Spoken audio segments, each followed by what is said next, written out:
অনলাইনে রেজিস্ট্রেশন করা আমরা সারা বাংলাদেশে ডিজিটাল সেন্টার করে দিয়েছি। সেই ডিজিটাল সেন্টারের মাধ্যমেও তারা প্রবাসী কল্যাণ মন্ত্রণালয়ে রেজিস্ট্রেশন করে রাখতে পারে এবং তারা যথেষ্ট ট্রেনিং নিয়ে গেলে পরে বিপদে পড়ার কথা না। অনেকেই জীবনের উন্নতি ও পারিবারিক সচ্ছলতার জন্য বিদেশ যাওয়ার স্বপ্ন দেখছেন, কিন্তু সেই স্বপ্ন পূরণের জন্য দালালের সাহায্য নেওয়া মোটেও সঠিক সিদ্ধান্ত নয়। বৈধ পথে বিদেশ যাওয়ার অনেক সুবিধা রয়েছে, যা দালালের সাহায্যে পাওয়া যায় না। দালালের মাধ্যমে বিদেশে যাওয়ার প্রক্রিয়া অত্যন্ত ঝুঁকিপূর্ণ। অনেক সময় দালালরা ভুয়া প্রতিশ্রুতি দিয়ে মানুষকে প্রতারণা করে। এতে করে বিদেশে গিয়ে চরম দুর্ভোগ পোহাতে হয়।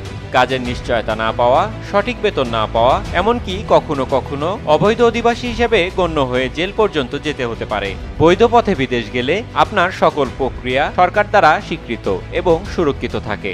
বৈধ পথে যাওয়ার জন্য প্রথমেই প্রয়োজনীয় তথ্য সংগ্রহ করতে হবে। সরকারি ওয়েবসাইট ও নিবন্ধিত এজেন্সির মাধ্যমে প্রয়োজনীয় ডকুমেন্ট ও ভিসা প্রক্রিয়া সম্পূর্ণ করতে হবে।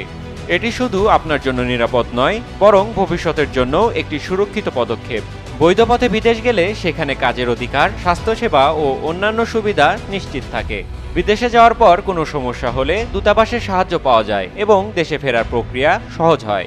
তাই আমাদের সবার উচিত সচেতন হওয়া এবং অন্যদেরকেও বৈধ পথে বিদেশ যেতে উৎসাহিত করা।